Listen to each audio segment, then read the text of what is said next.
A woman is about to marry her boyfriend of 10 years. Her mother takes her to see a fortune teller. The fortune teller says her fiancé will bring her disaster. Xiaoxi gets up to leave after hearing this. The fortune teller reminds her to take the umbrella beside her. She says it's about to rain. Xiaoxi doesn't believe these predictions. She deliberately leaves the umbrella behind when she goes out. She hurries to her boyfriend's building. At the elevator entrance, a woman walks past him. When Xiaoxi tries to open the door, she finds her boyfriend has changed the lock code. Just as she's about to get her spare key, her boyfriend opens the door. 근데 비밀번호 왜 바꿨어? 그게 엄마가 또 몰래 왔었구나. 미안.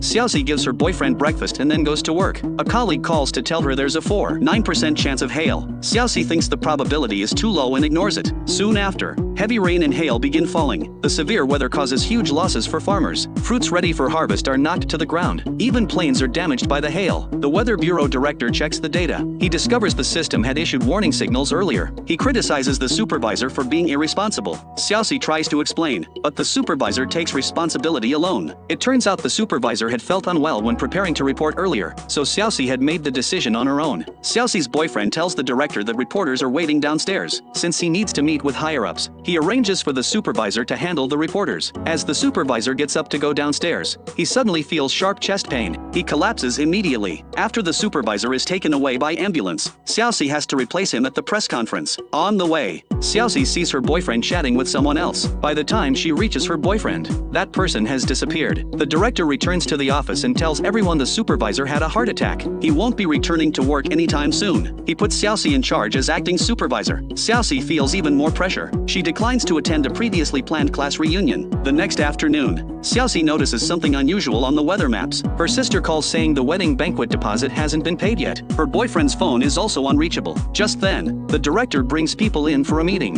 Xiaoxi has to hang up first. The director also notices the anomaly on the satellite images. Everyone thinks those clouds won't cause rain. A man points to the map saying there will be heavy rain within 2 hours. No one believes him, because he's a newly hired intern. The two sides reach a serious disagreement. A colleague tells everyone that this intern predicted the last hailstorm. The director asks Xiaoxi to make the final decision. She has exceptional professional abilities. All data processed through her brain works like a supercomputer. But her sister's call has left Xiaoxi distracted. She thinks the probability is too low and there's no precedent. She rejects the intern's prediction. Seeing his opinion dismissed again, the intern calls a classmate at headquarters. He asks his classmate to trust his judgment. He thought no one would believe him. This time his classmate not only believes him but issues an early heavy rain warning. Xiaoxi sees that her subordinate has already issued the order and starts yelling. 뭐 하는 겁니까 지금? The director also loses his temper when he finds out. The colleague also mentions the hail prediction incident. The director calls Xiaoxi into his office. He makes her write a self-criticism report about the previous incident. After being